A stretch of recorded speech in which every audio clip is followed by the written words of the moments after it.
안녕하세요, 마누메이드입니다. 제 영상에 찾아오셔서 감사합니다. 제 채널은 뜨개를 알려드리는 영상은 아니고요. 제가 뜨개를 뜨면서 그냥 이 얘기 저 얘기 수다 떠는 영상입니다. 그러니까 뜨개 하시면서 배경 음악처럼 제 영상 틀어놓으시고 한 귀로 듣고 한 귀로 흘리시면 될 것 같아요. 그러면 오늘도 영상과 함께 즐거운 뜨개 시간 되세요. 감사합니다. 안녕하세요, 여러분. 마누메이드입니다.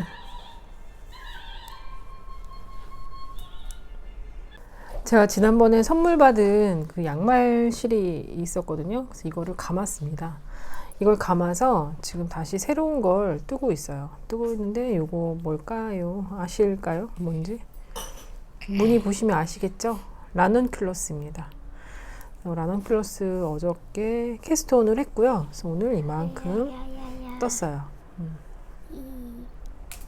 인사할래? 안녕. 제 조카가 있습니다. 그리고 저는 이 책을 샀어요. 이 책을 사서 오늘 받았습니다. 생각보다 책이 크지가 않아요. 좀 작더라고요. 눈물 없는 뜨개. 눈물 없는 뜨개. 엘리자베스 짐머만 쓴 책인데 이분이 그 심리스 우리 탑다운 있죠. 그 니트를 개발을 하셨다고 하더라고요. 그래서 여기 보면 뜨는 방법 뭐 이런 것도 나와요. 이런 도안 같은 것도 나오고 이런 그림도 있고 막 그렇더라고요. 전 아직 읽어보진 않았습니다. 오늘 이렇게 나와 있는데 저는 오늘 이거 책을 읽을 시간보다 이거 뜨게 하느라고 사실 이게 양말실이어가지고 좀 탄성이 있어요. 나일론도 섞여 있고 그래서 근데 저는 양말을 뜰 일이 없어서 뭔가를 떠봐야 되겠다. 근데 이제 마침 두타레를 선물을 주셔서 두타레 하니까 800m가 나오더라고요. 그래서 라넌큘러스는 800m면 한 벌 나오지 않을까 싶어서 라넌큘러스로 시작을 했습니다. 저는 이렇게 막 섞인 거를 떠본 적이 없어요. 색깔 섞인 거를. 그래서 어떻게 나올지 궁금하고요. 너무 또 정신없어 보이는 건 아닌지 좀 걱정되긴 하는데 그래도 한번 궁금해서 여러분들께도 한번 보여드리고 싶고 그래서 이거를 시작을 하고 있습니다. 근데 이게 라넌큘러스가 재밌어요. 이게 섹션별로 이렇게 나눠져 있어가지고 한 섹션이 끝나면 또 다음 섹션 넘어가고 뭐 그러니까 그런 재미에 손을 놓을 수가 없더라고요. 그래서 계속 하고 있습니다. 그러면은 저는 계속 뜨개를 하겠습니다. 이따 봬요. 이거 나 조금 나온 거 편집해줘라. 안 되는데 이모 말하고 있어서 편집 안 돼. 너 얼굴 나와. 모자이크 처리해줄게 그럼. 모자이크는 괜찮지? 응, 알았어. 모자이크 얼굴 해줄게. 나오는 게 그렇게 싫어? 여러분 안녕하세요. 마누메이드입니다. 오늘은 토요일이고요. 네, 역시나 남편이 없는 토요일이고요. 지금 라넌큘러스를 뜨다가 이제 학원 숙제를 좀 해야 되겠다 싶어서 네, 종목을 좀 바꿨습니다. 이거는 메리노 울이랑 나일론이 섞인 나일론이 한 10% 정도. 그래서 이게 실이 좀 탱탱해요. 저는 이런 실이 좀 적응이 안 되긴 하더라고요. 이게 좀 이렇게 탄성이 좀 심합니다. 이게 고무줄, 약간 고무줄 같아요. 그래서 보일지 안 보일지 모르겠네. 그리고 염색 실이에요. 손염색 실. 네, 굉장히 뭔가 복잡하고 이 색깔 자체가 그래서 뜨면 어떻게 나올지 너무너무 궁금한데 근데 어쨌든 그 띠지에는 양말실로 되어 있어요. 저는 양말을 뜨지 않기 때문에 이거를 이제 어떻게 할까 고민을 하다가 라넌큘러스를 안 그래도 올해 라넌큘러스를 뜨긴 떠야 돼서 라넌큘러스 그 전에 이제 풀었던 실로 떠야 되는데 그걸로 안 하고 이걸로 이 실로 라넌큘러스를 한번 떠보자. 이 복잡한 컬러를 이제 옷으로 만들면 어떻게 될 것인가, 과연 나한테 잘 어울릴 것인가. 네, 이거를 제가 한번 풀렀었어요. 요 중간에 참 저는 라넌큘러스 이게 어려워요. 중간에 이 꽃무늬 나오는 거 있잖아요. 구멍 4개. 요거 칸 맞추기가 그렇게 어려운 거죠. 저 이게 왜 이렇게 어려운지. 지난번에는 그래도 항상 그냥 대충 안 맞아도 이게 안 맞아도 그냥 대충 했었는데 이번에는 그래도 좀 맞춰야 되겠다. 그래도 최소한 지도원 수업을 듣고 있는 사람인데 이런 것도 못 맞추면 뭐야 뭐 하려고 저렇게 지도원 수업을 듣나 싶은 생각이 제 스스로 들어서 아무튼 요 꽃 맞추는 것 때문에 한번 풀렀어요. 요 밑에 구멍 때문에 한번 풀러가지고 그때 풀른 김에 한번 입어봤는데 또 얼굴에 좀 받는 것 같기도 하고 뭐 아닌 것 같기도 하고 이렇게 화려한 화사한 컬러를 제가 입어본 적이 없는 것 같아요. 그래서 좀 낯설긴 하지만 드문드문 이렇게 형광색 들어가서 그것도 좀 마음에 들고 근데 뭐 아직까지 잘 모르겠습니다. 전혀 이제 제 스타일의 컬러는 아니어서 잘 모르겠지만 또 의외로 이런 컬러의 옷이 없기 때문에 재밌어요. 기대됩니다. 어떤 옷이 나올지. 그리고 이제 제가 문어발식으로 하고 있는 저희 뜨개 숙제를 그래도 오늘은 이번 주에는 좀 마무리를 해야 되지 않을까 싶어가지고 하고 있어요. 근데 뜨개 그 뜨는 맛은 확실히 울실이 제일 좋은 것 같아요, 여러분. 이것도 약간 탄성이 있어서 이거 처음에 제가 나무 바늘로 뜨다가 나무 바늘은 또 이렇게 끌어오는 게 힘들더라고요. 이 실이 성실이 참 애매해요. 오히려 이 스틸 바늘일 때 자연스럽게 잘 미끌미끌하면서 잘 떠지는데 대신에 코가 좀 늘어난다는 점. 그리고 라넌큘러스가 6mm로 뜨는 건데 이 실은 좀 얇아서 6mm로 뜰 수가 없는 거예요. 근데 다른 분들 보니까 같은 실로 뭐 모헤어 같은 거 섞어서 6mm로 뜨고 막 그러셨던 것 같은데 저는 모헤어 섞기는 싫어서 그냥 이 실 자체로만 뜨고 싶어서 이걸로 하니까 6mm는 너무 굵은 것 같아서 제가 4.5mm로 뜨고 대신에 코수를 좀 많이 늘렸습니다. 코수를 늘려서 이게 지금 전체가 300코가 넘어요. 375코예요. 요크 부분인데 상당히 많죠. 떠도 뭐. 그리고 목 부분도 좀 넉넉하게 늘려놨어요. 그리고 캐스톤은 제가 그냥 제 마음대로 막 했고요. 그래서 이게 좀 굉장히 여유 있습니다. 그러니까 겨울용이라기보다 봄에 간절기 때 그냥 간단하게 걸쳐서 입을 수 있게 만들려고 목도 좀 여유 있게 좀 했고요. 근데 목을 좀 너무 크게 한 게 아닌가 지금 생각해 보니까 그런 생각이 또 들기도 하는데 안 되면 여기다가 뭐 고무줄 끼워가지고 입죠. 뭐. 라넌큘러스는 그냥 또 저기 아메리칸식으로 이렇게 뜨게 하지 않고 컨티넨탈로 하고 있어요. 저거는 이제 저의 취미 활동으로 하는 거기 때문에 네, 완벽하지 않아도 된다라는 그런 생각이 자꾸 들어서 영상에는 이게 안 보이나요? 제가 학원 숙제만 아메리칸식 방식으로 뜨개를 하고 나머지가 아니라 이제 저의 사심 뜨개는 컨티넨탈로 빠르게 빨리 완성하자의 목표를 두고 학원 숙제는 정확히 잘하자. 근데 이게 아메리칸 속도 저는 좀 느리긴 한데 이게 또 무아지경에 빠질 때가 있어요. 그러면 조금 빨라집니다. 근데 무아지경에 빠질 일이 거의 잘 없다라는 거. 이 바늘이 참 되게 많이 휘어져요.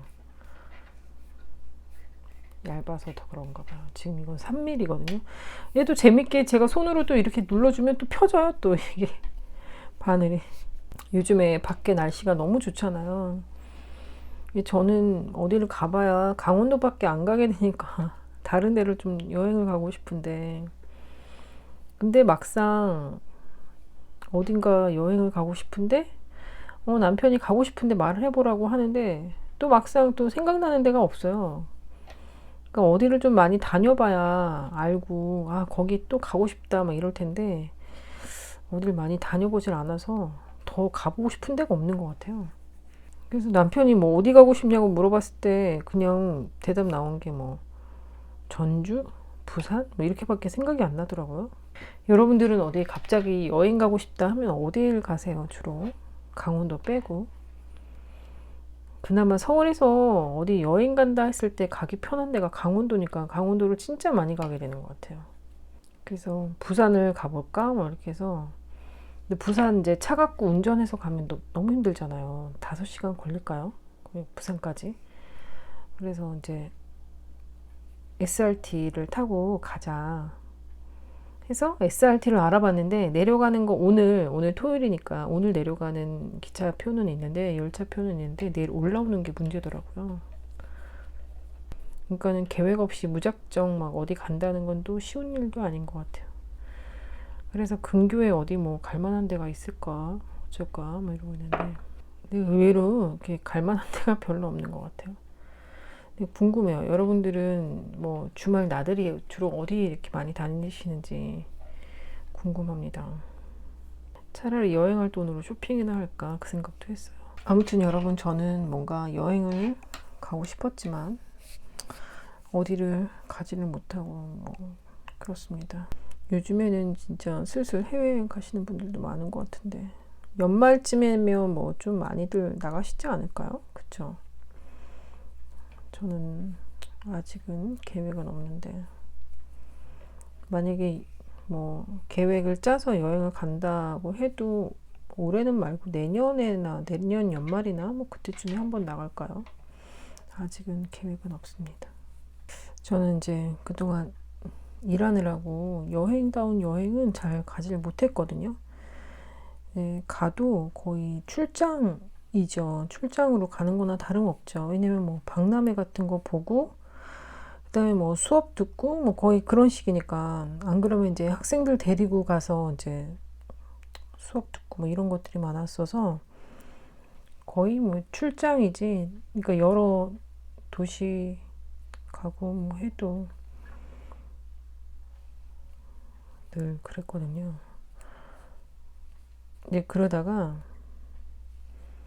우리 남편 만나가지고 연애할 때였어요. 연애할 때였는데 남편은 항상 그 여름 휴가 때랑 겨울 휴가 때 여행을 간다는 거예요. 그래서 그때 저 만났을 때 그해 겨울에도 이제 그 겨울 여행 계획을 다 짜놓고 여행 그 비행기표를 다 끊어놨더라고요, 이미. 근데 연말이고 하니까 같이 보내고 싶잖아요, 연애할 때니까. 그래서 나도 같이 가고 싶다. 내가 가고 싶다는 남편이 같이 가자고 했는데 그래서 같이 가게 된 거예요. 그러면서 이제 네, 준비를 하게 됐는데 그때 이제 저희가 페루를 가게 된 거예요. 페루랑 볼리비아. 그래서 그때 거길 가서 그 볼리비아에 가서 볼리비아 우유니 사막 아시죠? 거기서 웨딩 사진을 또 찍게 됩니다. 근데 그런 거 보면 참 세상사가 내 맘대로 계획해서 되는 것도 아니구나라는 게 또 느껴지는 게 저는 제가 살면서 그 결혼 웨딩 사진을 거기 볼리비아의 우유니 사막에 가서 찍게 될 거라고는 상상도 못했어요. 상상도. 근데 그것도 계획한다고 또 쉽게 되는 일도 아닐 것 같아요. 왜냐면은 거기가 너무 멀어서 볼리비아까지 가는 길이 정말 너무 멀어요.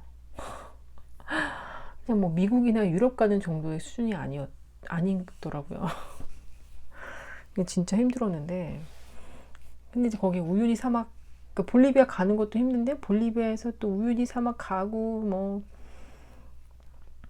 그런 게 뭐 저희가 패키지로 간 것도 아니고 다 가서 현지에 가서 알아보고 뭐 그러는데 또 볼리비아가 또 갔더니 좀 잘 사는 나라도 아니었고 그랬어요. 아무튼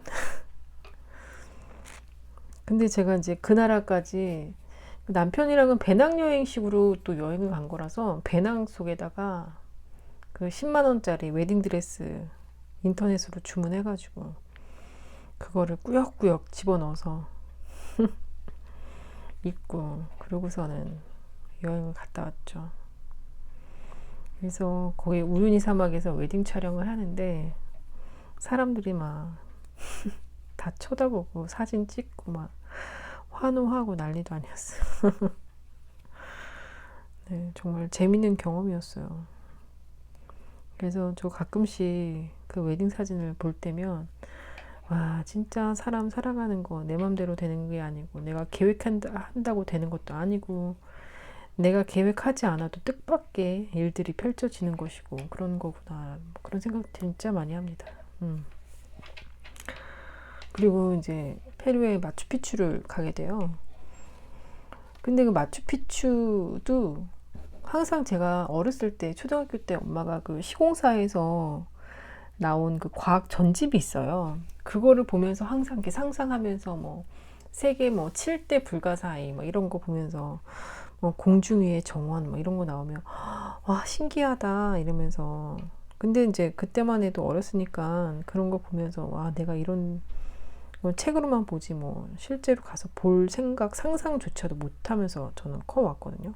그런 거 볼 수도 없겠다 뭐 이런 생각을 하면서 커왔는데 실제로 그 마추픽추를 가게 된 것도 너무너무 신기했고 네. 근데 어쨌든 거기도 약간 너무 유명 관광지다 보니까 하루에 들어갈 수 있는 그 수가 정해져 있었어요. 근데 그거를 이제 다행히 남편이 미리 다 예약을 해둬가지고 이제 들어가서 하는데 거기 올라가는 그 길도 그 버스를 타고 가는데 그것도 막 만만치가 않더라고요. 막 꼬불탕꼬불탕. 근데 그런 것도 참 신기했고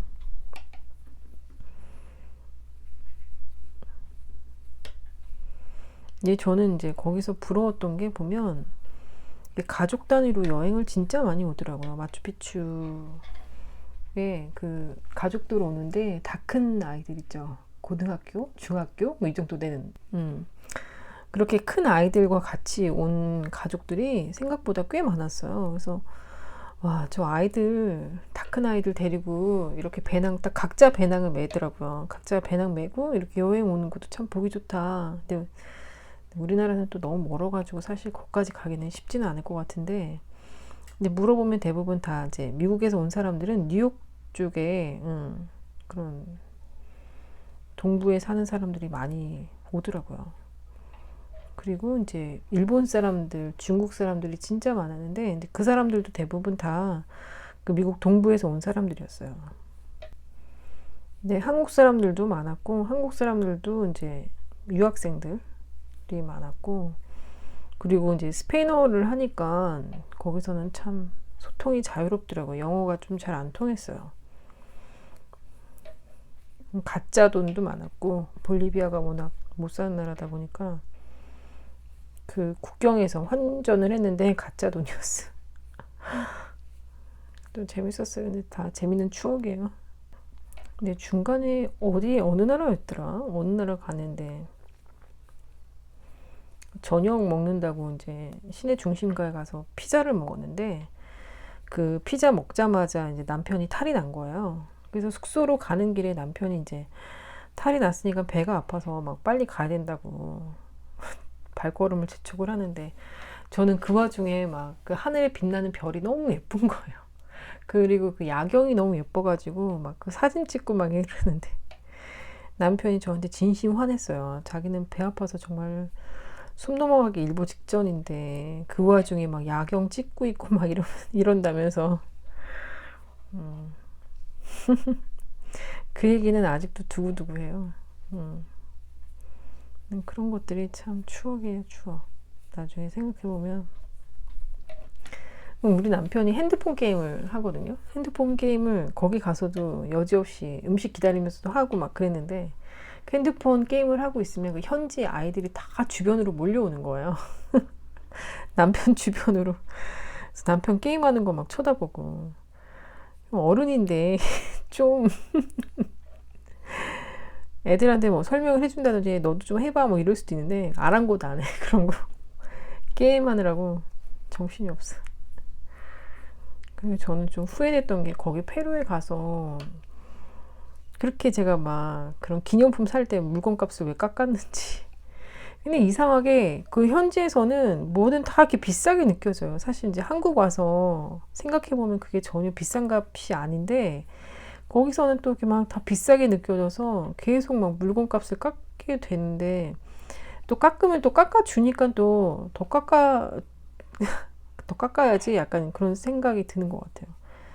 그래서 아무튼 이렇게 여행을 갔다 오기도 했는데 남편은 이제 여행을 많이 다녔었고 하니까 이제 그런 얘기들을 많이 해요. 나를 데리고 뭐 여기도 가고 싶고 저기도 가고 싶고 뭐 어디 가고 싶다 뭐 이런 얘기 자기가 가본 데를 같이 한번 또 가고 싶다 뭐 이런 얘기를 진짜 많이 하더라고요. 근데 저는 그런 것 같아요. 여행을 가고는 싶은데 딱히 뭐 어디를 가고 싶다 뭐 이런 것도 없는 것 같아요. 그건 또 왜 그럴까요? 특별히 그러니까 어떤 장소가 중요한 것 같지는 않아요. 누구랑 함께하고 어떤 시간을 보내고 어떤 추억을 보내느냐, 어떤 시간을 보내느냐 뭐 이런 게 중요하지.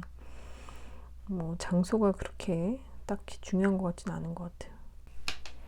근데 제가 지금 뜨개를 하면서 곰곰이 생각을 해보니까 만약에 다시 이제 여행을 간다고 하면 남편이랑 유럽 여행을 가보고 싶네요. 그 뜨레비 분수에서 둘이 같이 동전도 던져보고 싶고 거기 앞에 파는 젤라또 아이스크림도 먹어보고 싶고 그 이탈리아 남부 바닷가에 또 한번 가보고 싶고 가서 해수욕도 한번 해보고 싶고 물론 우리는 가게 되면 겨울에 가겠지만 아무튼 그런 걸 해보고 싶네요. 겨울에는 근데 여행하면 참 단점이긴 해요. 해가 금방 져서 유럽은 뭐 5시면 깜깜해지잖아요. 그게 참 아쉽긴 한데 저도 그런 출장을 가게 되면 보통 그 여름 때 완전히 그때 가든지 파리는 늘 여름 휴가 때 왜냐면 저도 그때 말고는 시간이 없어서 그때 일할 때도 그때 여름 아니면 시간이 없어서 가게 되면 꼭 이제 파리에 이제 모든 상점들이 다 문을 닫고 휴가 될 때 그때 항상 갔었던 것 같아요. 그래서 에어비앤비를 빌리면 그 주인장은 바캉스를 가고 없어서 항상 주인 대신에 관리하는 사람들하고 뭐 연락해서 막 열쇠 받고 막 그랬던 것 같기도 하고 북유럽도 한번 가보고 싶긴 하네요. 핀란드나 뭐 그쪽 북유럽은 또 안 가봤거든요. 프랑스 남부도 한번 가보고 싶고 근데 저는 그게 참 인상적이었어요. 옛날에 20대 때 그 유럽 배낭여행 갔을 때 그 떼제베 뭐 이런 열차를 타면 그 가족들 단위로 이제 가족들끼리 여행을 가서 옆자리에 있는 다른 가족들하고 서로 인사하고 그런 모습을 보면서 나도 언젠가는 꼭 결혼하고 나서 이렇게 유럽 여행을 꼭 와야 되겠다. 그래서 영어로 저들과 대화도 하고 막 이러면서 여행을 하고 싶다. 막 그런 생각을 했었던 적이 있어서 그런 로망이 있는 것 같아요. 저희 남편은 좀 말이 좀 많은 편이라서 외국 나가도 사람들하고 말을 잘 합니다. 그리고 그게 눈에 보이나 봐요. 사람들한테도 아, 저 사람은 말 걸면 말을 잘 하겠구나. 그게 보이나 봐요. 시도 때도 없이 저희 남편한테는 말을 잘 걸더라고요. 그리고 터키도 좀 한번 가봤으면 좋겠어요. 터키 요즘에 저 요즘 터키에서 사는 분들 영상을 많이 봐서 그런지 터키도 너무 궁금하긴 하더라고요. 정말 이렇게 이런 거 뜰 때 줄임이 있을 때는 도안을 외우는 것보다 이 줄임을 끝에 가서 하는지 안 하는지 그게 더 중요한 것 같아요. 항상 까먹어, 항상 까먹어. 여기서부터 여기 오는 사이에 까먹어 버리는 거예요. 줄임을 해야 된다는 거. 진짜 대단해. 여러분 이 책 다 사셨나요? 인스타 보니까 이 책을 진짜 많이 보셨더라고요. 눈물 없는 뜨개. 이게 무슨 말인지는 아직 잘 모르겠어요. 눈물 없는 뜨개가 무슨 말인지. 전 세계의 뜨개인들의 스승 엘리자베스 지머만의 뜨개 바이블 국내 첫 출간.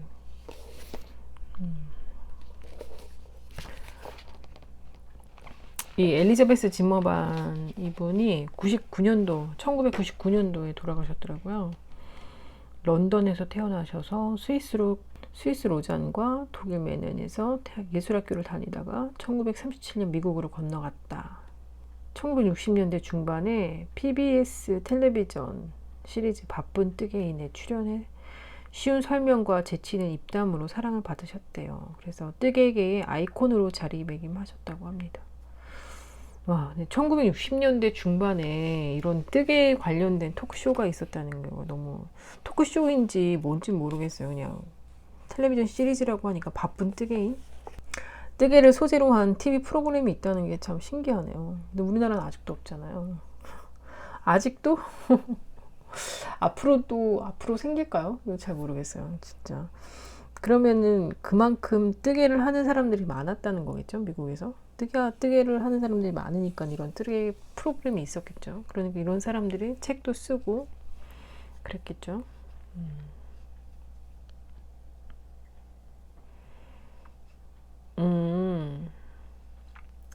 그 따님이 스쿨하우스 플레스를 맡아서 운영하고 있다. 그러네요. 옮긴 분 따로 있고 감수하신 분도 따로 있고 그러네요. 누구에게나 맞는 옷을 뜨는 기본적인 기법과 쉬운 지침. 그러니까 뜨개를 하는 방법에 대해서 나온 책인가 봐요. 이 목차를 보면 1장이 소신에 있는 뜨개인, 2장이 게이지, 반드시 읽을 것, 3장이 배색 스키 스웨터, 4장이 심리스 스웨터, 5장이 그 밖의 뜨개거리, 6장이 스웨터 세탁하기. 근데 여기 2장에 보면 게이지, 반드시 읽을 것 이렇게 나오는데 이분 책에는 뭐라고 하셨을지는 잘 모르겠지만 저도 보고 과정을 배우다 보면 게이지가 진짜 중요하더라고요. 이 게이지에 따라서 그러니까 게이지로 이 모든 도안이 작성이 되거든요. 코스와 단수가 다 결정이 되기 때문에 내가 게이지 내는 그 숫자가 정말 중요한데, 그래서 저희는 게이지를 내면 그 소수점짜리까지 다 계산을 해요. 보통 게이지 내면 이런 편물 보면은 우리가 10cm, 10cm 뭐 이렇게 하잖아요. 근데 이제 저희 학원에서 배울 때는 최대한 오차를 좀 줄이기 위해서 이왕이면 좀 편물을 좀 더 길게 센치를 재면 오차가 많이 줄어들겠죠. 3cm 재는 거랑 10cm 재는 거랑 15, 20cm 재는 거랑 이 차이가 좀 생길 거란 말이에요. 오차가. 그 손땀도 그렇고, 그 내가 손땀이 그 처음에 시작해서 뜨는 거랑 중간에 뜨는 거랑 끝에 가서 뜨는 거랑 이게 또 차이가 나잖아요. 뜨다 보면 처음에는 이제 초심이 라는 게 있기 때문에 처음에 진짜 쫀쫀하게 잘 나가요. 그러다가 중간부터 이제 좀 막 코도 틀리기도 하고 막 그러다가 어느 시점 되면은 이제 손에 힘이 풀려서 이게 점점 편물이 막 늘어나기도 하고 막 이렇더라고요. 제가 뜨개를 해보니까. 그래서 게이지는 뭐 좀 크면 클수록 좋은데 저희는 어쨌든 15cm 정도는 뜹니다. 15cm 정도는 떠서 충분히 내가 이제 게이지 센치를 잴 수 있는, 이왕이면 이제 가운데에 좀 넓은 범위에서 하는데, 보통 뭐 10cm에서 떨어지면 참 좋겠지만 만약에 이렇게 무늬가 있을 경우에는 무늬로 끊을 수도 있어요. 이 한 무늬가 뭐 만약에 뭐 5코다 하면 이 5코 시작하는 부분과 5코 끝나는 부분을 표시를 해서 이 안에 센치가 몇 센치인지 그렇게 재서 계산하기도 하고 그렇습니다. 오히려 그게 좀 더 쉽죠. 왜냐면 10cm 하면 분명히 코가 딱 떨어지진 않는단 말이에요. 10cm 안에 코가 뭐 21코, 22코 이렇게 딱 떨어지면 너무 좋겠지만 막상 여러분 게이지 재보시면 아시겠지만 자를 딱 대면 코가 이상하게 중간에 걸칠 때가 있어요. 그렇다고 그 중간에 걸치는 게 이게 딱 한가운데냐, 뭐 그것도 아니고 애매한 그 코 실 가운데 막 걸릴 수도 있단 말이에요. 그러니까 그럴 때는 차라리 이 무늬하고 무늬 사이를 무늬는 정확하게 개수, 코수는 똑같잖아요. 그래서 그 코수에 맞춰 가지고 무늬를 재고, 무늬 이제 개수를 정하고 그 다음에 이제 센치를 재는 거죠. 그러면은 뭐 7무늬에 뭐 20cm, 21cm, 뭐 21.5cm 뭐 이런 게 나오면 거기에 맞춰서 이제 계산을 하는 거죠. 그래서 이제 게이지가 뭐 이건 무늬가 다르잖아요. 뭐 A 무늬가 있고 B 무늬가 있으면 이 무늬마다도 게이지를 다시 또 내줘야 되는 거죠. 그래서 여기는 몇 코가 나오고 몇 코 몇 단, 이건 여기는 몇 코, 여기 몇 코 이렇게 나오는 거죠. 그래서 거기에 맞춰가지고 하고 하기 때문에 게이지가 진짜 중요하다는 거. 근데 학원 숙제는 그렇게 열심히 스와치를 막 15cm씩 막 이만큼씩 떠서 하는데 이거는 진짜 스와치 요만큼 하게 됐어. 겨우 10cm 될똥 말똥. 아우 막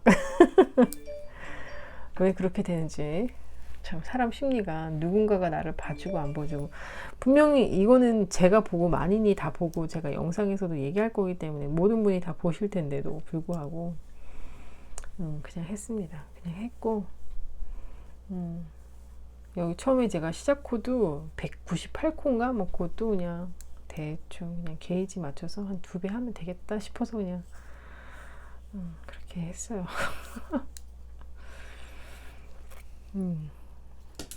근데 아무튼 그래요. 근데 이제 여기서 이분은 어떻게 게이지를 설명을 하셨는지 궁금합니다.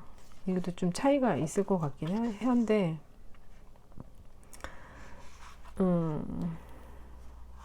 궁금해요.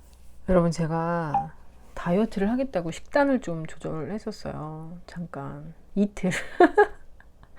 첫날은 샐러드만 먹고요. 그 다음날은 이제 채식 위주로 밥을 먹고 그러고 있었는데 제가 그거 이틀을 하면서 첫날은 완전 신경이 예민해져가지고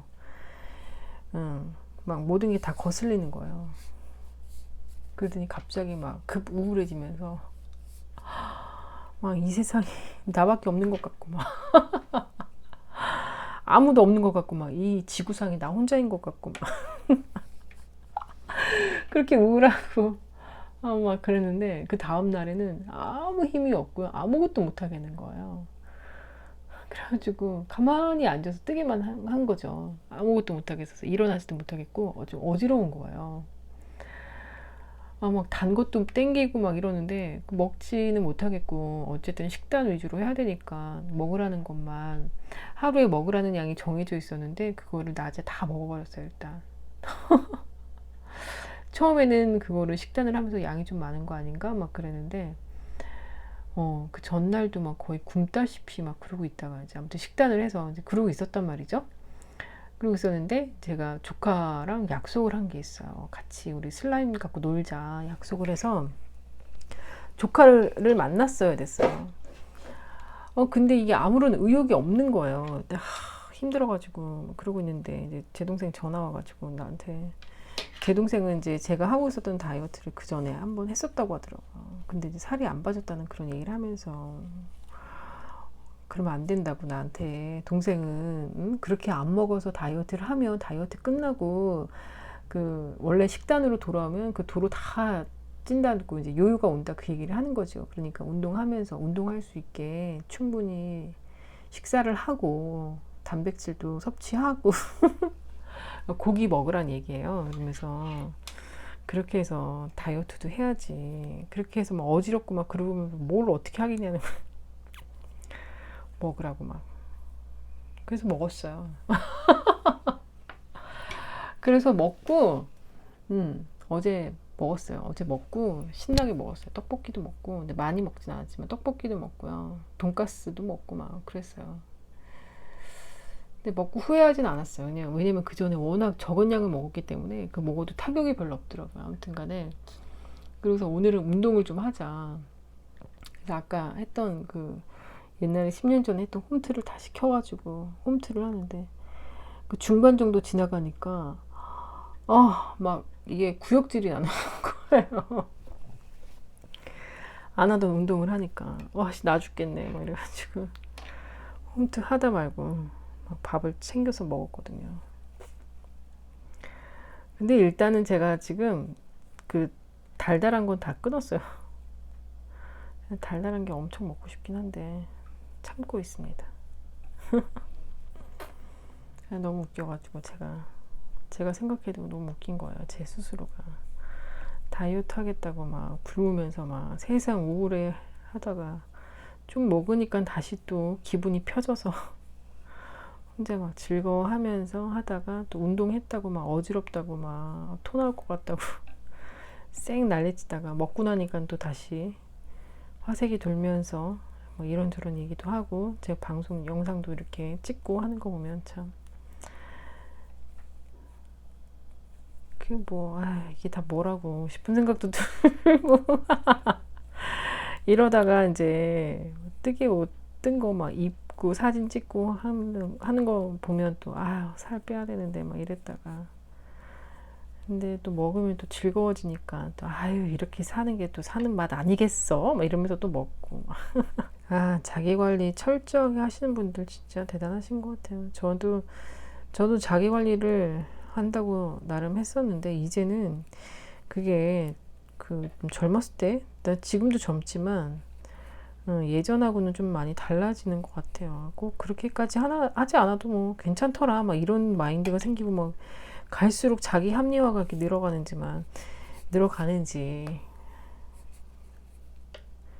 그래서 쉽지는 않은데 20대에 제가 지금의 저를 보면 아마 깜짝 놀라겠죠. 아마 아니 내가 저렇게 살려고 지금 이렇게 힘들게 살고 있는 건가 아마 20대에 제가 저를 보면 또 그렇게 말할 수도 있을 것 같아요. 근데 또 이제 고마운 거는 20대에 그렇게 노력하면서 살았기 때문에 지금의 또 제 모습이 있는 게 아닌가. 20대에 그냥 정신 나버리고 막 먹으면서 살았으면 뭐 지금쯤 더 풍만한 몸으로 살고 있지 않았을까.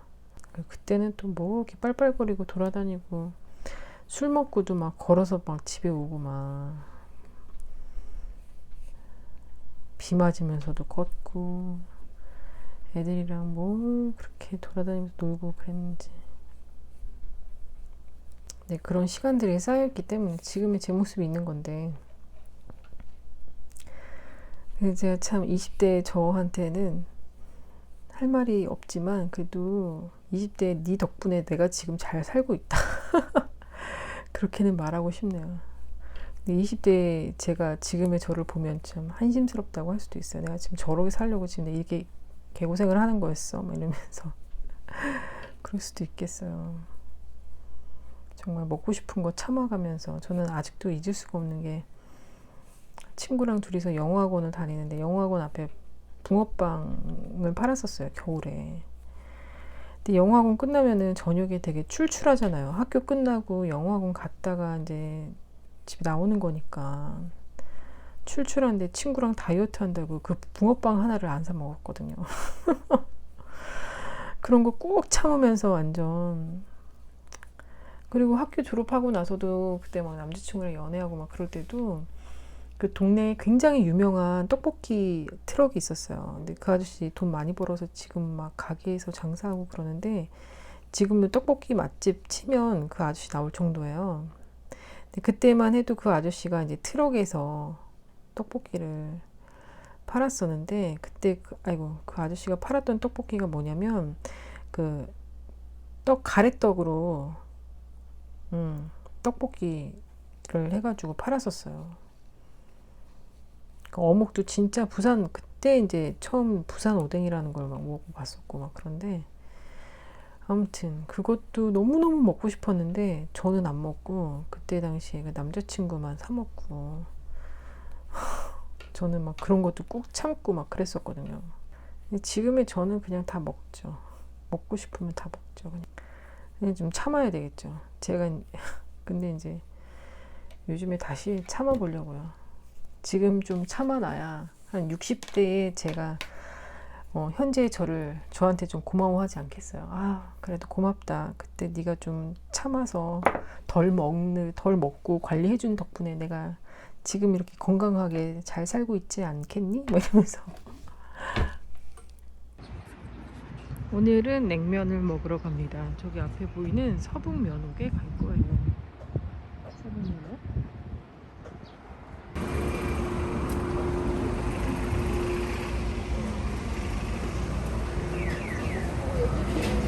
나도 이거 뭐야?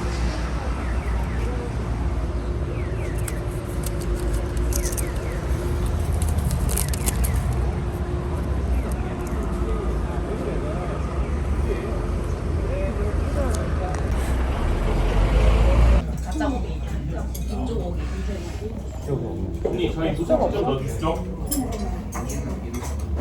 수저 그 밑에.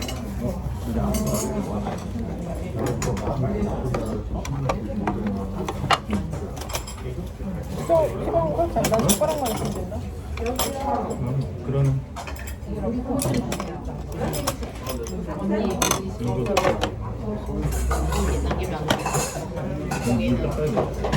있네.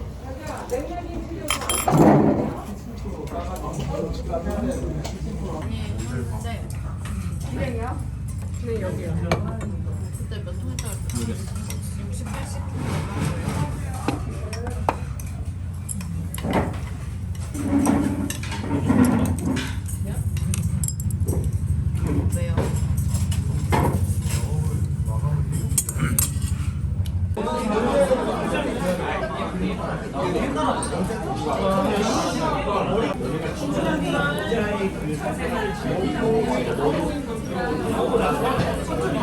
원래 생겼어? 몰라. 이거 많았던 것 같은데 좀 작아진 것 같다? 아니 만두가 좀 크기는 크기는 것 같아.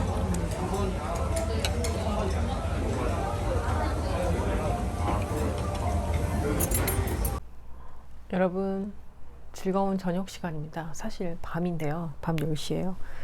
네, 여러분들과 함께 제가 엊그저께 학원에서 좀 머리 아팠던 거를 나누고 싶어서 영상을 켰습니다. 저는 요즘에 프리 레글런 스웨터를 뜨고 있어요. 이게 이렇게 생겨가지고 목이 뭐 고무단이겠죠? 아직 잘 안 봤는데 이렇게 됐고 팔이 이렇게 붙는 너무 못 그렸나? 다시 그릴게요. 제가 좀 그림을 잘 못 그립니다. 다시 그리자면 이렇게 되면 이렇게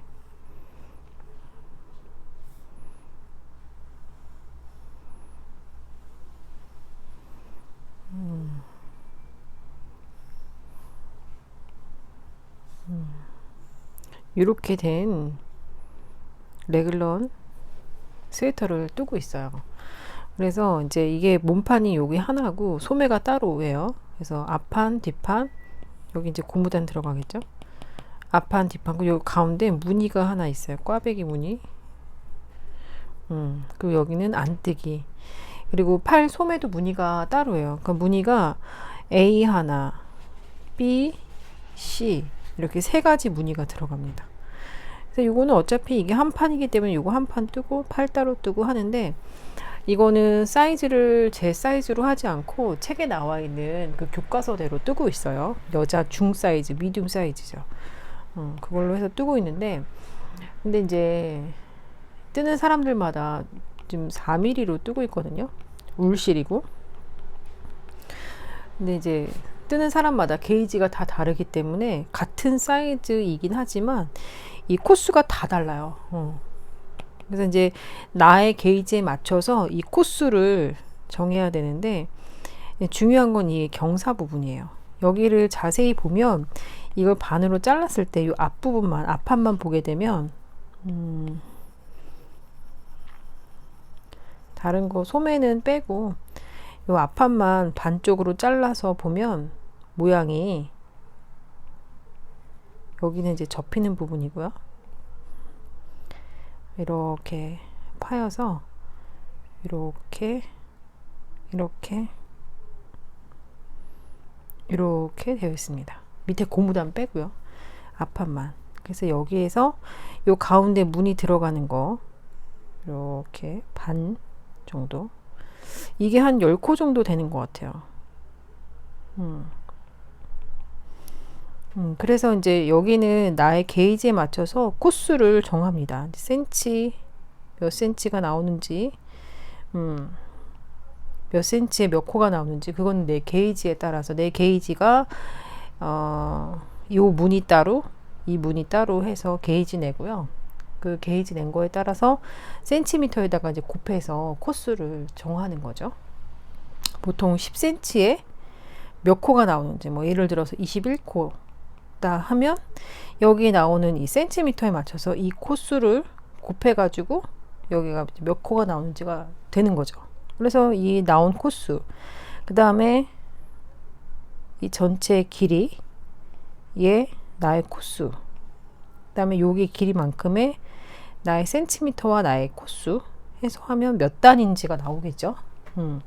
그런데 이렇게 계산해서 한 거랑 또 실제로 실물 도안을 그려서 또 비교를 해 봐야 돼요. 실제로 이 코스가 맞는지 비교를 해 봐서 그거를 정해 줘야 되는 거예요. 2번 작업을 합니다. 그리고 중요한 건 이 경사예요. 경사. 이 경사를 계산을 하는데 제가 전에 한번 영상에서 이 경사 계산하는 거를 하다가 말았어요. 이 경사는 이거를 삼각형으로 보게 되면 어떻게 되냐면 여기 이거는 이렇게 된 거죠. 이 경사가 처음에 이제 뜰 때는 여기가 뭐 예를 들어서 뭐 이게 뭐 50코다 하면 50코에서 점점 줄여서 여기서부터 여기까지의 코스를 맞춰줘야 되는 거죠. 여기 코스, 그 다음에 여기서부터 여기까지 길이랑 코스가 다 다르게 나오는 거잖아요. 그러면 이제 여기가 몇 코인지, 그리고 여기서부터 여기까지가 몇 단인지를 계산을 해서 요 빗변에 여기를 뭐 몇 단마다 몇 코씩 줄여주는 거를 계산을 해야 돼요. 그래서 일단은 이거를 삼각형으로 보게 되면 여기에 코스, 여기에 단수를 알면 돼요. 이거 이해 가시나요? 그래서 여기가 단수가 만약에 뭐 예를 들어서 잘 생각은 안 나지만 뭐 30cm에 뭐 50단이다. 여기는 뭐 19cm에 뭐 몇 코라고 할까요? 24코? 그러면 과연 이 빗면은 여기는 몇 단마다 몇 코씩 줄여야 되는지 그 계산을 해주는데 그 계산은 어떻게 하냐면 이제 나누기를 해주면 되죠. 나누기 단수 나누기 코스 더하기 1을 해줘요. 여기서 이제 코스 더하기 1은 왜 하냐면 예를 들어서 여기를 뭐 4개로 나눈다고 치면 이 평단 때문에 더하기 1을 더 해줍니다. 그래서 요거는 나누기를 해주면 단수는 50단이죠. 이거 색깔을 바꿀게요.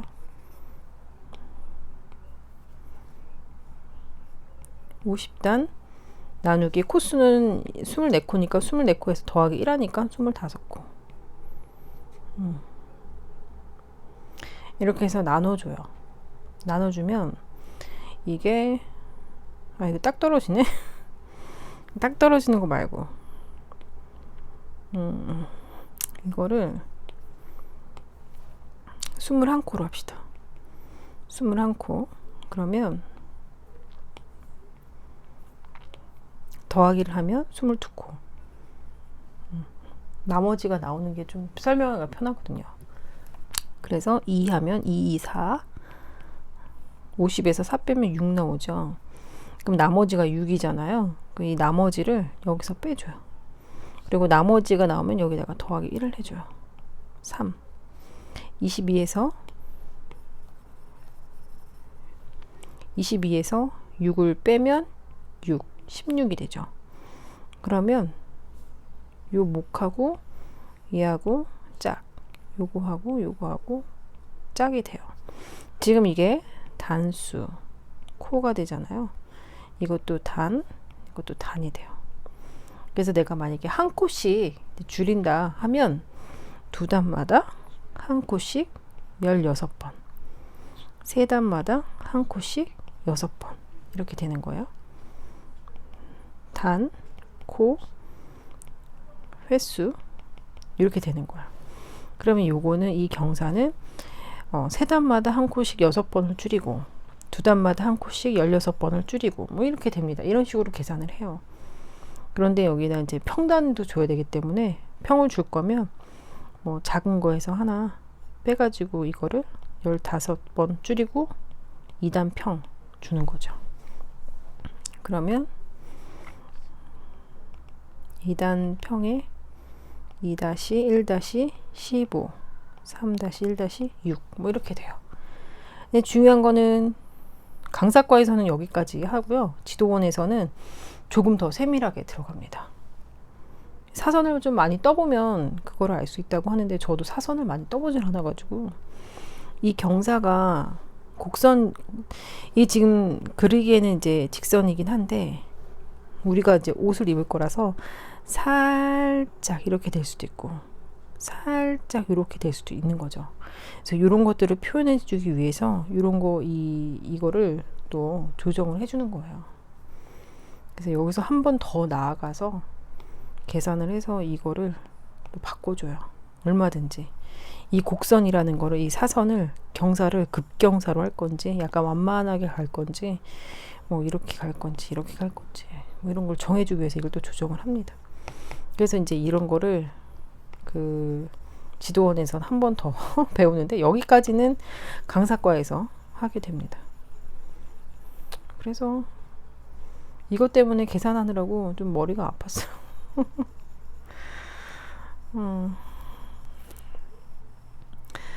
그러니까 지도원에서 강사과도 물론 마찬가지지만 지도원에서는 똑같은 디자인이지만 디자인에 따라서 지금 제가 처음에 한 거는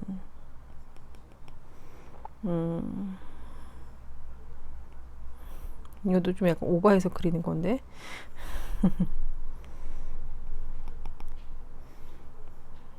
요런 디자인의 여름 니트 이것도 가운데 무늬가 있어요 따로. 그리고 여기는 비침 무늬 구멍이 막 이렇게 나 있는 비침 무늬. 그 다음에 두 번째로 뜨고 있는 건 아까 지금 설명드린 그림 되게 못 그리지만 아이고 이거 좀 이상해. 레글런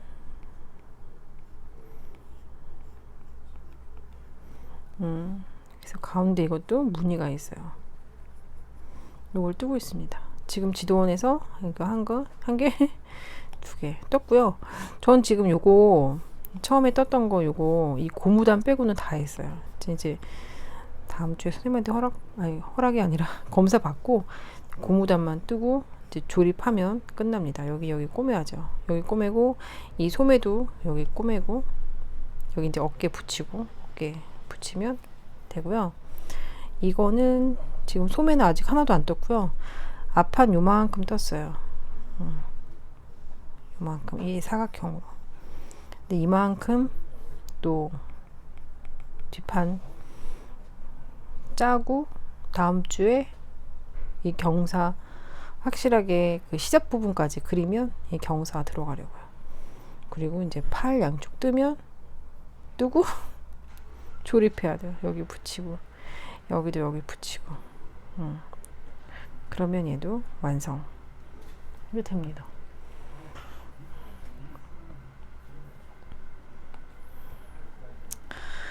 좀 뭐랄까 머리가 좀 아픈데요.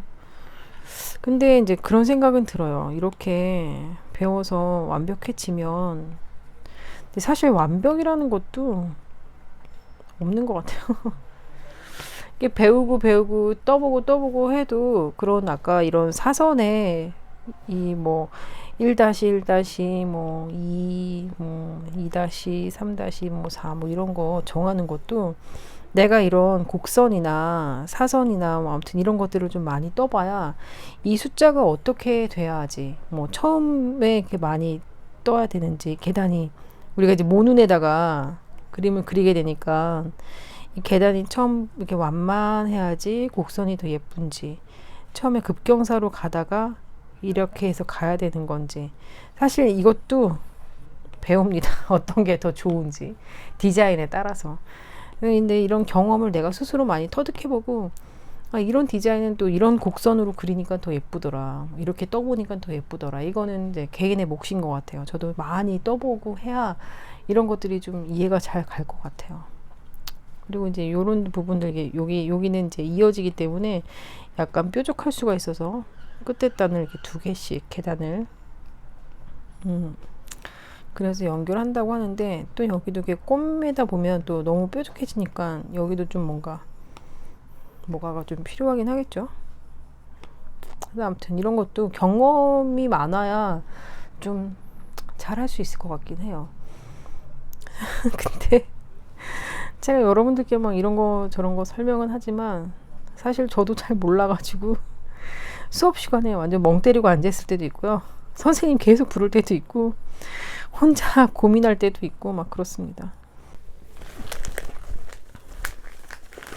저는 오늘 란원을 들고 나갔다가 란원 다 뜨고 소매분리까지 밖에서 혹시나 하지 않을까 싶어서 바리바리 막 이것저것 다 싸들고 나왔었는데 뭐 뜨개는 많이 하지 못했어요. 사실 뜨개는 많이 하지 못하고 이걸 좀 쿠션을 빼야 되겠다. 뜨개 많이 못하고 그냥 들어왔어요. 그래도 최소한 여기 레글런 부분이 한 23cm 정도는 돼야 될 것 같아서, 근데 23cm 되려면 아직 좀 부족한 것 같아요. 이거를 잴 때는 약간 편편한 데다가 두고선 재야 되는데 저처럼 하시면 안 됩니다, 여러분. 저야 뭐 뭐든 막 대충 하는데 대충 해도 이제 20cm가 아직 안 되기 때문에 조금 더 짜긴 짜야 돼요. 제가 이제 코수를 제 마음대로 늘려서 저의 게이지에 따라서 늘려서 했기 때문에 더 이상 이제 그 도안에 나온 것처럼 늘려서 하지 않고 있는 코스에서 쭉 길이만 늘려서 소매 분리 하려고 합니다. 오늘이 수요일인데요. 오늘 수요일에 업로드를 해야 되는데 지금 또 밤이 너무 늦어서 오늘 밤까지 편집을 하고 내일 아침에 영상은 올리려고 합니다. 네, 오늘 아침에도 제가 편집하다가 나갔다 왔거든요. 근데 편집하는데 날씨가 좋아서 여행 가고 싶어요. 막 그런 멘트를 들으면서 편집을 하는데 갑자기 밖에서 우당탕탕탕탕 막 천둥 소리 나고 그래서 이게 뭐지? 나는 날씨 좋다고 막 영상 올리고 있는데 날씨가 갑자기 안 좋아지는 건가? 막 그랬습니다. 그래서 비가 좀 많이 올 줄 알았는데 비가 또 오다가 말고 그러네요. 근데 요즘에 가뭄이 좀 심하긴 심한 것 같아요. 그 가로수 밑에 철쭉이 요즘에 영 볼품 없어졌어요. 저는 철쭉이 왜 갑자기 어느 지역 갔는데 그쪽 지역에 철쭉이 영 아니고 제가 철쭉꽃을 좀 제대로 본 기억이 없어서 이 동네만 우리 동네만 이런가 막 이랬는데 오늘 다른 데 수업하러 가는데 거기도 보니까 철쭉이 너무 형편없더라고요. 근데 보니까 확실히 아무래도 가뭄이어가지고 비가 많이 안 오니까 물 부족으로 말라서 애들이 그렇게 비실비실 된 게 아닌가 싶은 생각이 들어요. 요즘에 그 버스 정류장 같은 데 보면은 꽃 화분들은 그 저면 관수로 그 물 선이 이게 다 이게 장치가 되어 있더라고요. 그래서 오히려 꽃들은 싱싱하고 예쁜데 밑에 심어놓은 철쭉들이 영 맥을 못 추고 다 말라 비틀어져서 안타깝더라고요. 비가 좀 쫙쫙 내려줬으면 좋겠어요. 원래 5월달에는 4월까지는 정말 햇볕이 쨍쨍하고 날이 좋고 막 이러는데 이제 5월 지나면 좀 비가 한두 번은 와줘야 되는데 비가 너무 안 오네요. 오다가 말고 그래서 올여름에는 비가 좀 자주 오려나요? 장마가 좀 질려나요? 어떻게 될지 모르겠어요. 가뭄이 점점 심해지는 것 같아서 걱정이 되더라고요. 여름에도 좀 비가 많이 와주면 좋은데 또 7, 8월 되면 또 장마 끝나고 나면 또 엄청 또 말라서 물 부족하면 또 구청에서 나무마다 물주머니 다 대롱대롱 달고 막 그러겠죠. 저는 오늘 이제 수업을 베란다 채소 가꾸는 그 수업을 하고 왔습니다. 채소도 재미있는 것 같아요. 채소도 이제 그냥 먹는 것만 생각하면 사실 저는 좀 그냥 그렇거든요. 네, 저는 이제 화훼 장식 쪽으로 공부를 좀 했었기 때문에 너무 먹는 거에 치중하면 좀 그런 게 아닌가 막 그랬는데 오늘 수업 준비를 하면서 채소 정원을 또 예쁘게 꾸미면 또 그것도 너무 예쁘더라고요. 생각해보니까 제가 이제 몇 해 전에 제가 맨날 주말마다 가는 시골에서 채소 정원에 꽃들을 사진 찍은 것들이 있어요. 여러분 쑥갓꽃 보신 적 있으신가요? 쑥갓꽃도 너무 예뻐요. 마거리트처럼 생겨가지고 계란꽃 있죠. 그런 것처럼 노란 꽃들이 너무 예뻐요. 그리고 제일 이쁜 건 고수꽃. 고수꽃이 너무 예뻐요. 하늘하늘 바람에 흩날리면 잎도 굉장히 가느다랗거든요. 근데 그게 하얀 꽃이 그 이파리랑 같이 바람에 하늘거리면 진짜 황홀해요. 환상적이에요. 몽환적이에요. 너무 예뻐요. 그리고 당근꽃도 너무 예쁩니다. 그래서 채소를 우리가 먹기만 하는데 채소를 다 먹고 나서 꽃 피었을 때 그 꽃, 채소 정원의 꽃들도 너무 아름답다라는 거. 그리고 이제 콩과 식물들, 콩에 나오는 그런 꽃들은 또 화훼에서는 장식용으로 진짜 많이 쓰거든요. 스위트피라고 해서 꽃값도 비싸요. 그 스위트피는 거의 처음에는 수입밖에 없었는데 요즘은 국내산도 많이 나오긴 합니다만 콩꽃도 너무 예쁩니다. 가지꽃도 보라색의 앙증맞은 그 작은 꽃이 너무 예쁩니다. 오이꽃도 이쁘고요. 팥꽃은 어떻고요? 팥꽃도 진짜 이쁘죠. 그리고 배추나 무의 노란색 꽃, 유채꽃처럼 생기는 그 꽃들도 너무 예뻐요. 그래서 채소에서 나오는 그런 꽃의 아름다움을 좀 여러분들이 아셨으면 좋겠어서 오늘 수업에서 열심히 제가 설명을 드렸는데, 그러니까 그 어떤 정원을 가꿀 때 식물의 정원, 가드닝 이런 것도 참 너무 예쁜데요. 그 채소 정원도 이쁘게 꾸미면 진짜 이쁘게 잘 꾸밀 수 있다라는 거. 그래서 저는 이제 오늘 베란다에서 채소를 키울 수 있는 그런 방법, 유기농으로 그런 것들을 설명을 했는데, 베란다도 이왕이면 채소 정원으로 꾸밀 때 높낮이나 배치나 뭐 이런 것들 통해서 얼마든지 예쁘게 잘 꾸밀 수 있다라는 거를 좀 알려드렸는데, 근데 이 수업이 줌으로 하다 보니까 이게 전달력이 어디까지 되는지 잘 모르겠어요. 오늘도 이제 거의 뭐 30명 가까이 되신 분들 들어와서 수업을 하는데, 그 줌 수업이다 보니까 자기 얼굴은 다 비디오를 꺼버리고 마이크도 다 끄고 이제 일방적으로 제 수업만 들으시는 거예요. 근데 그 중에 딱 한 분이 그 영상을 켜셨어요. 그래서 저는 그 큰 모니터에서 그분 한 분 얼굴만 보고 수업을 한 거예요. 근데 그것도 정말 다른 게, 제가 이제 작년에도 수업을 해보면 아무런 영상 보이지 않는 데서 저 혼자 떠드는 것과, 그래도 그 화면에 어떤 한 분 계셔서 그 한 분 얼굴 보고 수업하는 거는 정말 천지 차이더라고요. 그때 어떤 한 분 얼굴 보이면 그래도 그 분이 좀 자세히 보려고 가까이 왔다가 필기도 하시고 고개도 끄덕이고 하는 그런 반응에 저도 모르게 저 안에 그냥 제가 준비하지 않았던 그런 내용들도 말을 하게 돼요. 근데 작년에는 아무도 보이지 않는 그냥 빈 화면을 보고 저 혼자 떠드는데, 제가 알고 있는 것도 말이 잘 안 나오는 거예요. 생각이 잘 안 나와서 그 수업 내용 중에 좀 이런 거는 좀 전달을 해드려야지 했던 것들 중에 누락된 것들이 진짜 많았거든요. 그 차이가 엄청나요. 그래서 사람 얼굴 보고 하는 것과 그냥 하는 거는 허공이 되고 떠드는 것 같이. 근데 궁금해요. 지금 제가 이게 수다 영상을 찍긴 하지만, 그쵸, 이렇게 혼자서 떠들면서 아무도 없는데 저 혼자 혼잣말 하듯이 이렇게 영상 찍는 것과 여러분들 만나서 대면해서 얼굴 마주보고 같이 앉아서 수다 떨면서 뜨게를 하면 훨씬 다양한 내용들을 주고받겠죠. 그리고 좀 더 깊게 사귈 수도 있고, 그쵸. 지금은 일방적으로 저의 얘기만 들으시고 댓글 남겨주시고 막 이러는데, 서로 이 얘기 저 얘기 나누면서 뜨게 하면 훨씬 더 시간도 빨리 가고 더 재밌고, 물론 그러겠죠. 그런 날이 곧 오기를 바랍니다. 어느 날 이제 번개 쳐서, 우리 옛날에는 번개 이런 거 진짜 자주 했었는데 제가 뭐 인스타나 뭐 유튜브 커뮤니티 뭐 이런 거에다가 글을 남겨서 우리 무슨 요일 몇 날 몇 시에 어디서 만나요 이렇게 해서 번개 공지 치면 여러분들 나오셔서 안녕하세요. 저는 닉네임 뭐 누구누구예요.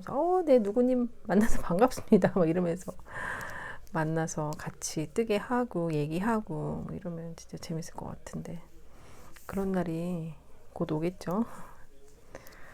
네, 올 거라 믿습니다.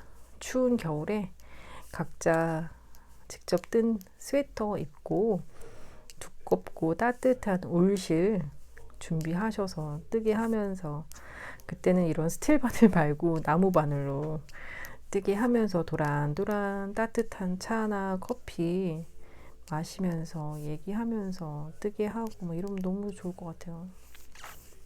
제 꿈입니다. 네.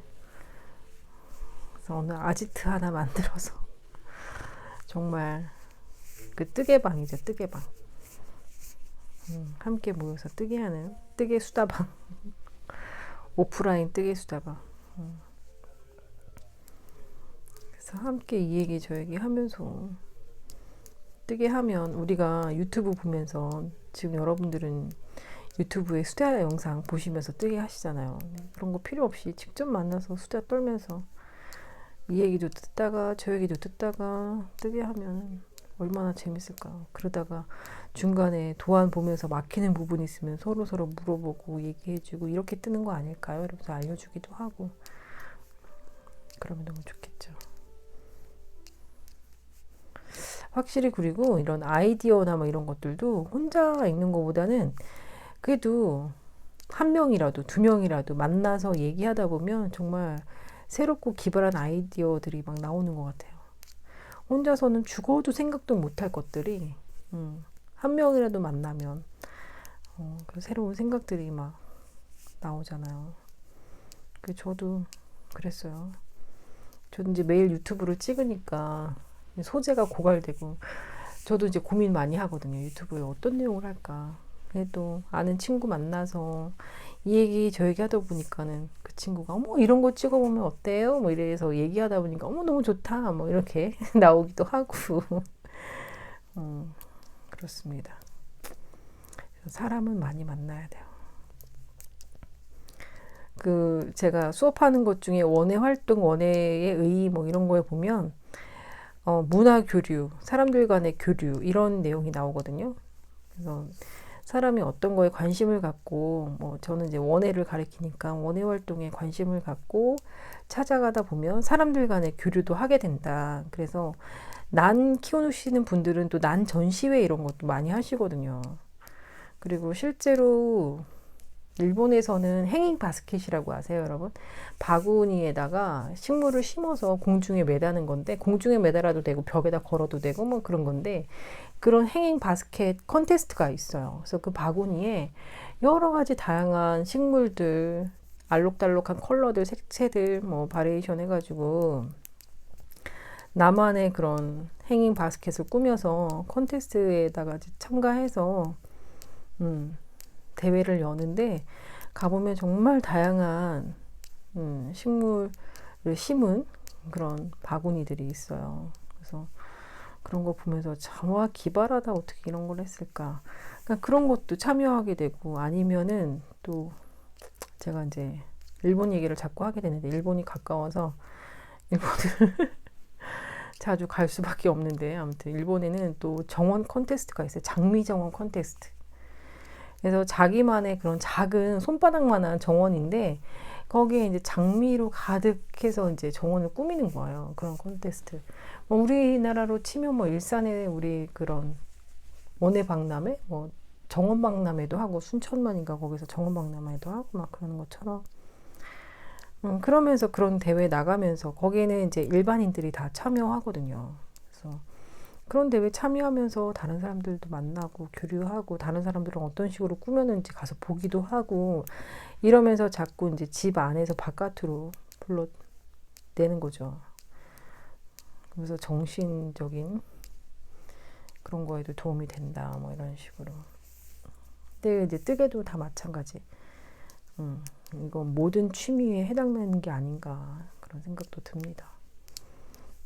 그리고 저도 뜨개 하나로 지금 여러분들을 알게 됐고, 뜨개를 하다 보니까 학원도 다니게 되고, 학원 다니면서 또 학원에서도 또 친구도 또 사귀게 되고, 이런 식으로 하면서 좀 더 다양한 사람들을 또 알게 되고, 뜨개만 하나, 또 뜨개에 또 주어지는 실이며 바늘이며 각종 부자재들 그러면서 섬유에 대해서도 알게 되고, 제가 어디 가서 울이나 뭐 아크릴이며 나일론이며 이런 섬유의 성분을 따져가면서 제가 그런 거 옷을 사거나 뭐 그런 일이 뭐가 있겠어요. 그냥 옷 보면 그냥 이쁘네, 어떻네, 뭐 이거 뭐 드라이 해야 되나, 세탁기 돌려야 되나 뭐 이 정도였지. 그 성분을 막 따져가면서 저는 옷을 사본 적은 없거든요. 그냥 단순하게 그런 거죠. 뭐 캐시미어냐 울이냐 뭐 해서 비싸면 캐시미어가 많이 들어갔나? 뭐 따뜻한가? 뭐 이런 정도지. 뭐 성분표를 보면서 막 따지거나 뭐 이러지는 않았거든요. 근데 이제 뜨개를 하다 보니까 그런 성분도 굉장히 중요하게 비교하게 되고, 그리고 이왕이면 실도 좋은 실, 비싼 실 막 쓰고 싶으니까 직구도 하게 되고 그렇습니다. 그래서 이 코로나 시기에 뭐 해외 승인 받아가지고 직구 진짜 많이 하게 된 것 같아요. 직접 나가질 못하니까. 그런 것들도 있고 뭐 그렇습니다. 그러니까 어떤 취미 활동 하나로 해서 저희 사회적인 범위가 넓어졌다는 것도 굉장히 유익한 일이 아닌가 싶고, 또 개인적으로는 뜨개를 하다 보면 모든 잡생각을 잊고 어떤 스트레스 완화에도 굉장히 한몫한다는 거, 네. 뜨개의 유익한 점들 한번 나열해 봤습니다. 그 이외에도 무궁무진하게 아주 많죠, 여러분. 저는 유튜브도 하고 있잖아요. 이것도 재밌는 일 중에 하나예요. 유튜브 하는 것도. 아유, 코 빠졌다. 오늘은 인스타그램에 사진도 올렸답니다. 이 라넌큘러스 사진도 올렸어요. 이제 라넌큘러스가 지금 코수가 어마어마해서 한 바퀴 돌리는데도 시간이 진짜 좀 오래 걸려요. 그래서 자꾸 그만 뜨고 소매 분리할까? 이게 아무래도 그 양말 실이다 보니까 좀 늘어나는 성질이 좀 있어서 좀 짧아도 좀 늘려서 입지 뭐. 내면의 목소리. 자꾸 저를 꼬시는 목소리가 들려옵니다. 네, 그래도 꿋꿋하게 지금 여러분 제가 한참 얘기한 것 같은데 저 이제 한 단 떴어요. 한 단. 이제 한 단 떴어요. 지금 2단, 여기까지가 2단째예요. 네, 지금 코수가 어마어마합니다.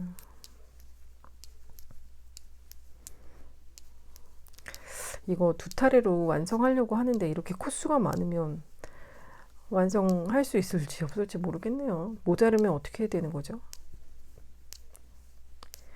그러면 어떻게 되는 거죠? 고무단만 다른 컬러로 한다든지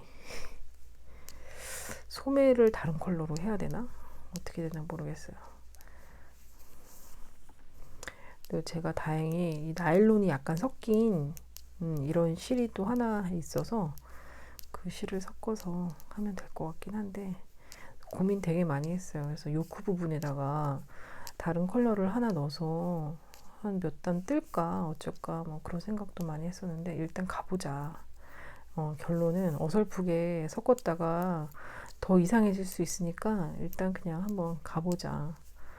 저 너무 궁금해요. 이게 손염색 실 알록달록 이거는 형광색까지 들어가 있는데 이런 컬러로 해서 라넌큘러스 뜨면 어떤 느낌일지 한 번도 이런 컬러의 옷을 입어본 적이 없어요. 게다가 저는 뭐 화려한 색깔을 입어도 단색이지 이렇게 막 컬러가 여러 개가 막 섞인 옷을 입어본 적이 없어서 완전 기대됩니다. 이걸 입었을 때 제 얼굴이 이 컬러를 이길 수 있는지 없는지. 네, 지면 안 되는데 이겨내서 이걸 입고 다녀야 될 텐데. 아무튼 재밌게 라넌큘러스를 또 뜨고 있습니다. 이번 주 오늘이 이제 수요일이니까 저는 이거 한 오늘까지 뜨고 내일부터는 다시 그 학원 숙제 뒷판 마저 뜨고 한 중간중간에 시간 나면 아니면은 뭐 어디 가서 이제 학원 숙제 막 그런 도안 보고 문의 뜨고 뭐 이런 걸 못할 상황이면 그때 지금 그냥 무한 겉뜨기를 할 생각입니다. 또 이런 거 하나 있어주면 좋아요. 편해요. 지금도 저 이거 그냥 아무 생각 없이 뜨면서 말 잘하고 있잖아요. 그런 것처럼. 근데 이거 이렇게 뜨면서 책은 못 읽겠더라고요. 그 눈물 없는 뜨개 그 책 너무 읽고 싶었는데 읽다가 말았거든요. 이거 뜨느라고. 그 책도 읽다 보면 한없이 빠지게 되는데 또 이것도 뜨개도 하다 보면 또 한없이 빠져요. 그래서 같이 빠질 순 없을까. 근데 제가 아직은 안 보고 뜨개를 하는 수준에는 이르질 못해가지고 네, 아무리 쉬운 겉뜨기만 있다 하더라도 저는 눈을 뗄 수가 없어. 보면서 해야지. 안 보면서 뜨개는 아직 그 경지에는 이르지 못했습니다. 근데 지금 점점 뜨면서 이렇게 막 뜨다 보니까 좀 느슨해져 가는 게 아닌가 또 그런 생각도 드네요. 느슨해지면 안 될 텐데. 그러니까 이 참 장력 조절은 중요한 만큼 어렵습니다. 끝까지 그 텐션을 유지하기가. 처음에는 막 좀 쫀쫀하게 뜨다가 한 중반 넘어가면 그때서부터 나도 모르게 손에 힘이 빠져서 느슨해져요. 그러다가 이제 느슨해진 거를 알아차리면 다시 또 쫀쫀해졌다가 왔다 갔다. 진짜 어렵습니다. 이 손으로 뭔가 좀 조절을 잘 해야 된다는 이 상황이 저는 약간 글씨를 쓸 때도 어떤 펜이나 노트나 상황이나 제 기분에 따라서 글씨체가 좀 바뀌거든요. 여러분들은 항상 똑같으신가요? 근데 저는 너무 신기해요. 어떻게 똑같을 수가 있는지. 저는 항상 바뀌거든요. 저는 뭔가를 이렇게 똑같이 하는 게 어려워요. 제가 하는 거지만. 그래서 옛날에 저 이제 꽃 할 때도, 꽃꽂이 할 때도, 뭐 꽃바구니나 꽃다발이나 이런 거 막 주문이 들어오면 그 똑같이 여러 개를 찍어내는 게 저는 어려웠어요. 똑같이 한다는 게 너무 어려워요. 제가 손으로 잡을 때마다 조금씩 왜냐면은 그게 뭐 공장에서 찍어 나온 소재로 만드는 게 아니라 식물이기 때문에 식물도 똑같은 건 없거든요. 다 제각각의 모습을 갖추고 있기 때문에 그 모습에 따라 만들다 보면 모양이 조금씩 다 달라져요. 대신에 이제 포장지나 리본이나 그런 색깔로 이제 통일감을 주는 거죠. 그리고 물론 이제 꽃의 색깔도 통일성을 주긴 하지만 그래서 저는 뭔가 이렇게 똑같이 하기가 힘든데 그렇습니다. 아마 똑같은 실로 똑같은 라논큘로스를 뭐 여러 벌 뜬다고 해도 뜰 때마다 조금씩 달라질 거예요. 사이즈며 뭐며. 네. 지금 이 라논큘로스도 제 맘대로 무늬를 바꿨어요. 네. 심지어 여기다가 다른 무늬를 좀 더 넣어볼까 했다가 그거는 좀 참았습니다. 만약에 여기에 이 실 말고 제가 다른 실을 좀 더 넣어서 실 혹시 모자랄지도 모르니까 다른 색깔 실 넣어서 뜬다고 하면 아마 다른 무늬를 넣었을 것 같아요. 근데 아직 그렇게 결정 안 하고 일단 갈 때까지 가보자 뭐 이랬기 때문에 그냥 이제부터는 더 이상 무늬는 안 하고 무한 겉뜨기로 끝까지 마무리 하려고 합니다. 그러면 여러분 이번 주도 즐거운 뜨개 하시고요. 끝까지 시청해 주셔서 감사합니다. 아마도 저는 오늘 밤에도 계속해서 뜨개를 하지 않을까 싶어요. 그럼 다음 주에 또 뵐게요. 들어가세요.